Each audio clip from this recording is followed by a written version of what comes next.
व्याख्यान चिकित्सा स्थान के तीसरे अध्याय में अर्थात ज्वर चिकित्सा की चर्चा हो रही है, जिसमें 26वें श्लोक तक पूर्व व्याख्यान हुए हैं और उसमें महर्षि अग्निवेश के द्वारा आचार्य पुनर्वसु से पूछे गए 18 प्रश्नों में 3 प्रश्नों की चर्चा आई है।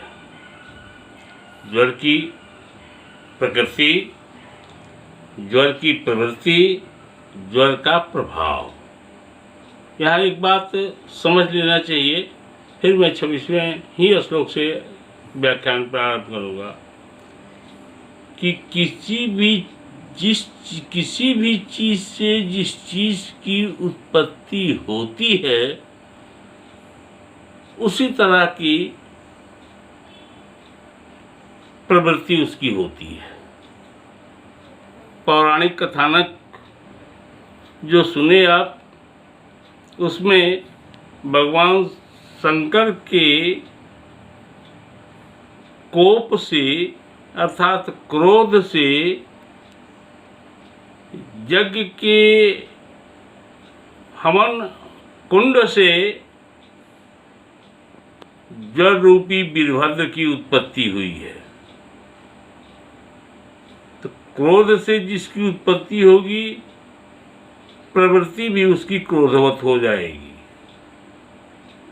यह आग्नेय है, अर्थात ज्वर पित्त प्रधान रोग में आता है और जिस तरह की प्रवृत्ति होगी उसकी, शरीर पर प्रभाव भी उसी तरह के होंगे। देखिए इस 26वें श्लोक को, ज्वर के प्रभाव पर यहाँ चर्चा है। संतापः स अरुचिस्तृष्णा स अंगमर्दो हृदयव्यथा ज्वर प्रभावो जन्मादौ निधने च महत्तमः प्रकृतिश्च प्रवृत्तिश्च प्रभावश्च प्रदर्शितः। अर्थात अंगमर्द, शरीर में टूटने के तरह जो वेदना होती है, अंगमर्द उसी को कहते हैं। और उसके साथ इसमें होता है संताप, शरीर पर ये प्रभाव हैं ज्वर के।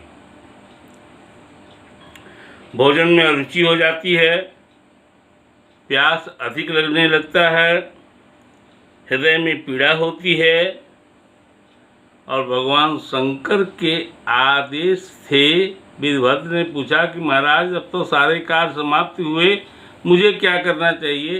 तो भगवान शंकर ने कहा था कि मनुष्य के जन्म के समय और मृत्यु के समय मनुष्य के शरीर में उपस्थित रहोगे।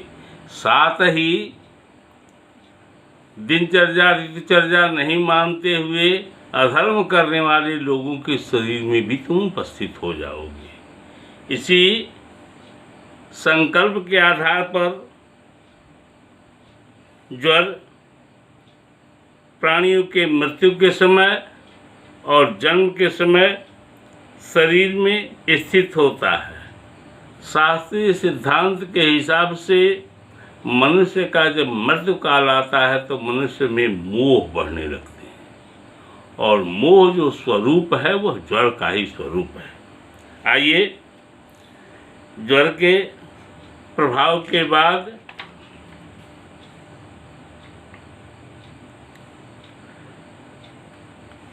आगे बढ़ते हैं। ज्वर का ये निदान है। निदाने कारणान्य अष्टौ पूर्वोक्तानि विभागशः। आचार्य ने कहा कि ज्वर 8 कारणों से होता है, जिसकी चर्चा मेरे द्वारा निदान स्थान में कर दी गई है। निदान स्थान में इसे देखना चाहिए और आप पढ़ करके निदान स्थान यहाँ आए हैं, इसलिए याद नहीं हो तो निदान स्थान देख लें कि ज्वर के 8 कारण कौन कौन से हैं। अब ज्वर के पूर्व रूप की चर्चा 28वें और 29वें श्लोक में है। देखिए इसे, आलस्यम नयने स अस्त्रेजिमणम गौरवम क्लमः ज्वलन आतप वायम अम्बभक्ति देशाव निश्चितौ अविपाक अस्य वैरस्य हानिश्च बलवर्णयो शील वैकृतम अल्पम च ज्वर लक्षणम अग्रजम। ये ज्वर का पूर्व रूप है। आचार्य कह रहे हैं कि ज्वर जब शरीर में अपना प्रभाव छोड़ता है तो आलस्य होता है शरीर में, अश्रु से पूरित आँखें होती हैं, जमाई का आना, शरीर में भारीपन, क्लम का अर्थ है थकावट, शरीर में थकावट महसूस करना, अग्नि और धूप, वायु, जल, इनमें से अनिश्चित रूप से किसी से द्वेष होना और किसी की भक्ति होना, भोजन का ठीक से नहीं पचना, मुख का विरस रहना अर्थात दुस्वादु होना, बल तथा वर्ण की हानि, थोड़ी सी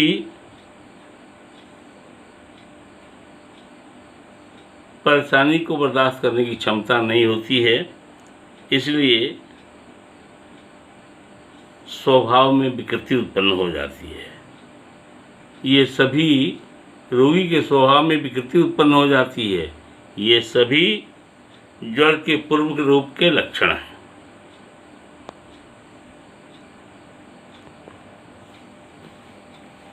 देखिए 30वां श्लोक, केवलम समनस्कम च ज्वराधिष्ठानम उच्यते शरीरम बल कालस्तु निदाने संप्रदर्शिता। यह चर्चा ज्वर के अधिष्ठान के बारे में जो प्रश्न किए गए हैं, ज्वर के अधिष्ठान की चर्चा यहाँ हो रही है। आचार्य कह रहे हैं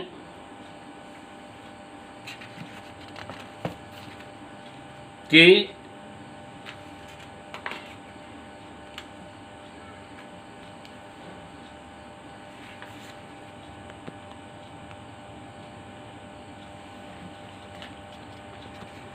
ज्वर मन के साथ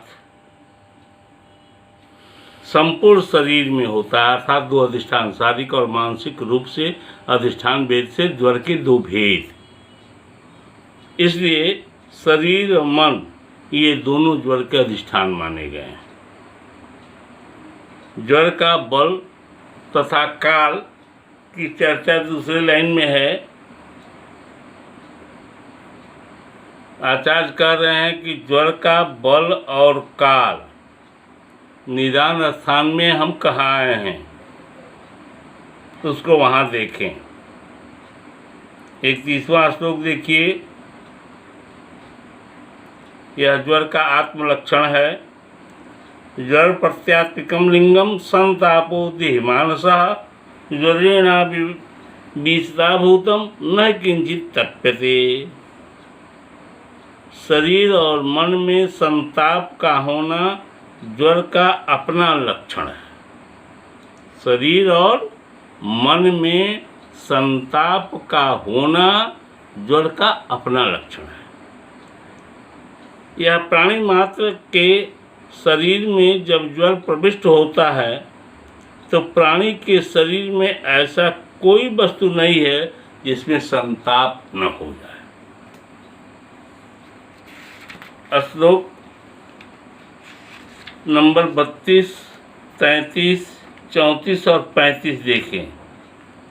यहाँ ज्वर के भेद की चर्चा हो रही है। ये कितने प्रकार के होते हैं, जो प्रश्न आया था उसकी चर्चा है यहाँ। यह 10वां क्वेश्चन है, 10वां प्रश्न का उत्तर है।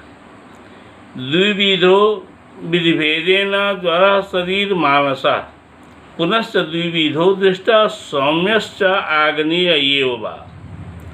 अंतर्वेगो बहिर्वेगो द्विविधा पुनरुच्यते प्राकृतौ वैकृतश्चैव साध्यासाध्य एव च। पुनः पंचविधो दृष्टो दोष काल बल अबलात् शब्दतः सततो अन्य दोष तृतीय चतुर्थकौ। पुनः आश्रय भेदेन धातूनां सप्तधामतः भिन्न कारण भेदेन पुनरष्ट विधौ ज्वरा। अर्थात विधि भेद से ज्वर 2 प्रकार के होते हैं, शारीरिक और मानसिक। फिर उसके 2 भेद हैं, सौम्य और आग्नेय। इसी प्रकार अंतर्वेग अंतर्वेगत ज्वर, बहिर्वेगत ज्वर। फिर प्राकृत ज्वर, वैकृत ज्वर। दूसरा भेद, इसके अलावा भी साध्य और असाध्य करके 2 भेद होते हैं। इस प्रकार विधि भेद से ये 2 के भेद बताए गए हैं। फिर वही ज्वर दोष के काल बल और अबल भेद से 5 प्रकार का होता है। संतत, सतत, अन्य दोष, तृतीयक, चतुर्थक। फिर आश्रय भेद से इसके 7 भेद बताए गए हैं, जिनको सप्त धातुगत ज्वर कहा जाता है। फिर कारण भेद से वही ज्वर 8 प्रकार का होता है। आइए आगे 36वें श्लोक को देखते हैं। शारीरो जायते पूर्वदेहे मनसि मानसा वैचित्यम अर्तिर्ग्लानिर् मनस्ताप लक्षणम इंद्रियाणां च वैकृत्यम ज्ञेयम संताप लक्षणम। यह शारीरिक तथा मानसिक ज्वर के लक्षण बताए जा रहे हैं यहाँ। कि शारीरिक ज्वर पहले शरीर में होता है और मानसिक ज्वर पहले मन में होता है। मुझे फीवर है, इस तरह की बात। चित्त का न लगना, बेचैनी का होना, मन में ग्लानि का होना, ये मन के मानसिक ज्वर के लक्षण हैं। और इंद्रियों में विकृति होना, अर्थात अपने अपने विषयों का ग्रहण न करना, उनके संताप का, शारीरिक संताप के ये लक्षण है। जब भी ये ज्वर शारीरिक रूप में होगा, कान सुनने का काम कम करेगा, आँख का काम जो है उसमें कमी आएगी, घ्राण शक्ति में कमी आएगी, इत्यादि इत्यादि। जो इंद्रियों के, कर्मेंद्रियों और ज्ञानेंद्रियों के जो कार्य हैं वह बाधित होने लगते हैं। 37वें श्लोक पर आइए। वात पीतात्मकः शीतम उष्णम वात कफात्मकः इक्षतुभ्यमेतत्तु जरो व्यामिश्र लक्षणः। यह सौम्य और आग्नेय ज्वर की बात कही जा रही है यहाँ। जो ज्वर वात और पित्त से उत्पन्न होता है उसमें शीतल पदार्थों की इच्छा की जागृति शरीर को होती है। जो ज्वर वात और कफ से उत्पन्न होता है उसमें उष्ण वस्तु की इच्छा मनुष्य रखता है। यदि इन दोनों प्रकार के ज्वरों का मिश्र लक्षण उत्पन्न हो गया तो रोगी कभी ठंडा कभी गर्म दोनों मांगना शुरू करता है। 38वां श्लोक देखें। योग बाहा परम वायु संयोगाद व्यातकृत दाहकृत तेजसा युक्त शीतकृत सोम संश्रयात। सौम्य और आग्नेय ज्वर का वैज्ञानिक आधार बता रहे हैं आचार्य। कह रहे हैं कि वायु जो है उत्तम जो वायु है, 2-3 होते हैं, वात, पित्त, कफा पढ़ भी आए, आगे भी पढ़ा है आपने कि ये दोनों में कोई क्षमता नहीं होती, कार्य सारे वायु के द्वारा होते हैं। और वायु जो है योगवाही है, वह तेज से युक्त होकर दाह उत्पन्न कर देगा और शीत से उत्पन्न होकर शीतलता उत्पन्न करता है। इस प्रकार संयोग से दोनों कार्य करने वाला वायु है।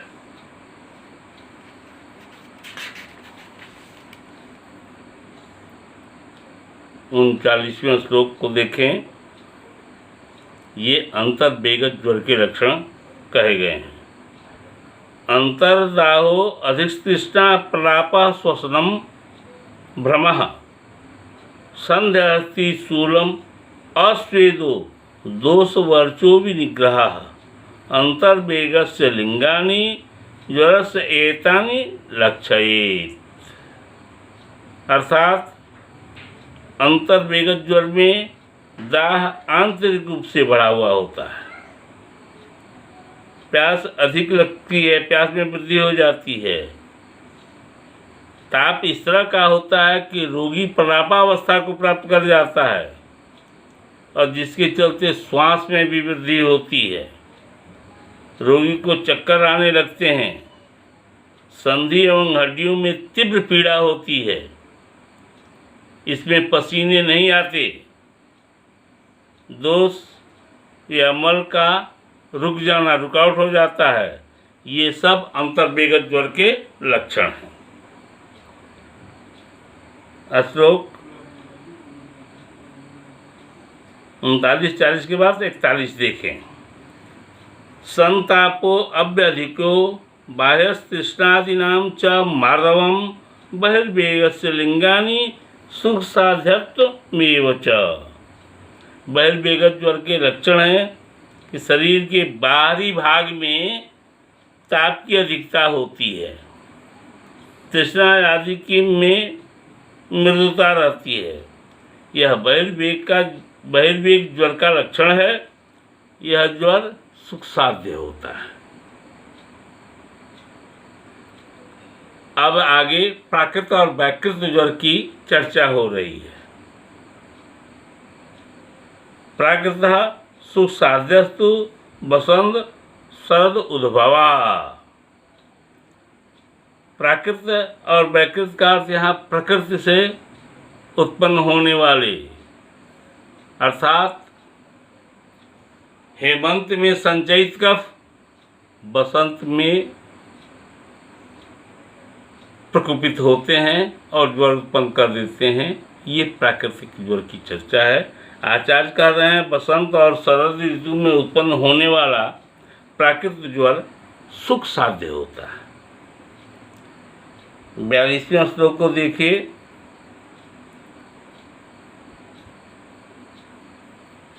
उष्णम उष्णेन समृद्धम पित्तम सर्दि कुप्यति चित्तः शीते कफश्चैवं बसंते समुदर्जते। पित्त और कफ के प्राकृतिक कोप के ऋतुओं की चर्चा फिर यहाँ आचार्य कर रहे हैं कि उष्ण स्वभाव वाला पित्त बरसात के दिनों में समृद्ध होता है, अर्थात अपने स्थान में संचित होकर शरद ऋतु में उष्णता से प्रकोपित हो जाता है। शरद ऋतु में उष्णता से बढ़ जाता है और प्रकोपित हो जाता है। शीत ऋतु में शीत स्वभाव वाला कफ, अभी आपसे चर्चा हमने किया था कि संचित होकर बसंत ऋतु में सूर्य ताप से द्रवित होकर प्रकोपित हो जाता है।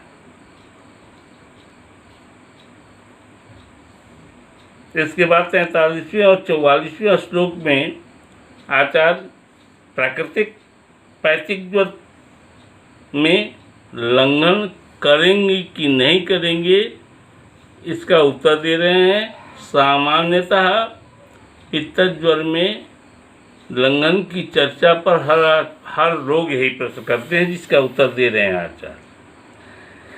वर्षा स्वाम्ल विपाक भीर विरद्भीर औषधि भी तथा संचितम पित्तमुद्रिक्तम सर्दयाद आदित्य तेजसा ज्वरम संजनयत्यासु तस्य च अनुबलः कफः प्रकृत्यैव विसर्गस्य तत्नानसान नाद्वायः। वर्षा ऋतु में जल तथा औषधियाँ अम्ल विपाक की हो जाती हैं, अम्लीय हो जाती हैं। इससे पित्त संचयित होता है। जब शरद ऋतु में सूर्य की किरणें प्रखर होती हैं या अधिक तेजवान होती हैं तो उसके तेज से उद्दीप्त अर्थात प्रकपित होकर शीघ्र ही वह पैथिक ज्वर को उत्पन्न करता है। उस पित्त का अनुबल अर्थात सहकारी कारण कफ ही होता है। अर्थात इस प्राकृतिक ज्वर में भोजन न किया जाए तो भी पित्त के बढ़ने से कहीं कोई भय नहीं रहता है। श्लोक नंबर 45 प्राकृतिक कफ ज्वर की चर्चा है यहाँ। अद्भिरौषधिभिश्चैव मधुराभिश्चितं कफः हेमन्ते सुरसंतप्तः स वसन्ते प्रकुप्यति वसन्ते श्लेष्मणा तस्मात् ज्वरः समुजायते अदान मध्ये तस्यापि वातपीतम बदेवन। हेमंत ऋतु में अर्थात हेमंत ऋतु में जल एवं औषधियों का विपाक मधुर होता है। मधुर होने के कारण कफ का संचय होता है। वह संचित कफ बसंत ऋतु में सूर्य के ताप से संतप्त होकर प्रकुपित हो जाता है। सूर्य की गर्मी से पिघलता है कहिए। इसलिए बसंत ऋतु में कफ से ज्वर उत्पन्न होता है। इस ऋतु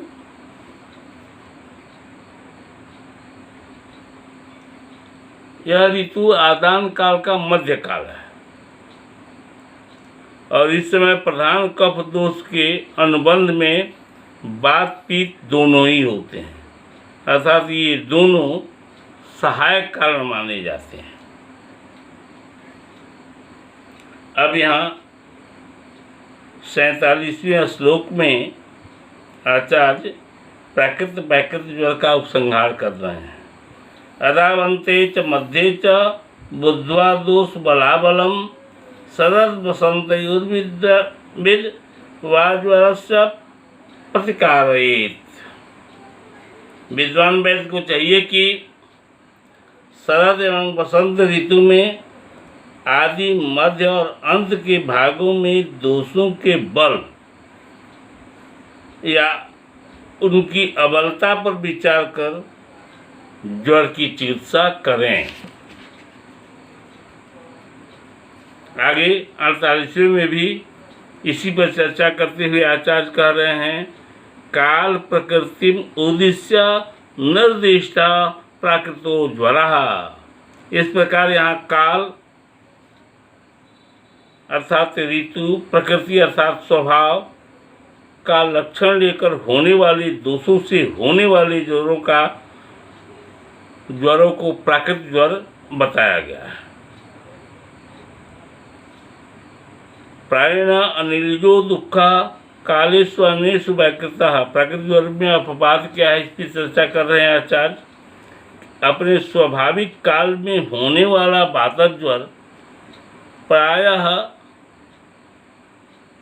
कृषि साध्य होता है और बसंत से भिन्न समय में कफज ज्वर एवं शरद ऋतु से भिन्न समय में पित्तज ज्वर वैकृत होता है, वह भी दुःसाध्य होता है। 39वें श्लोक को देखिए। हेतु विविधास्तस्य निदाने संप्रदर्शिता। ज्वर उत्पन्न करने वाले अनेक कारणों का उपदेश निदान स्थान में कर दिया गया है, उसे देखना चाहिए।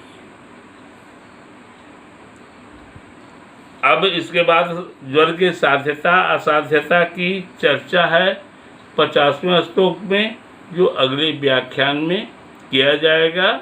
धन्यवाद।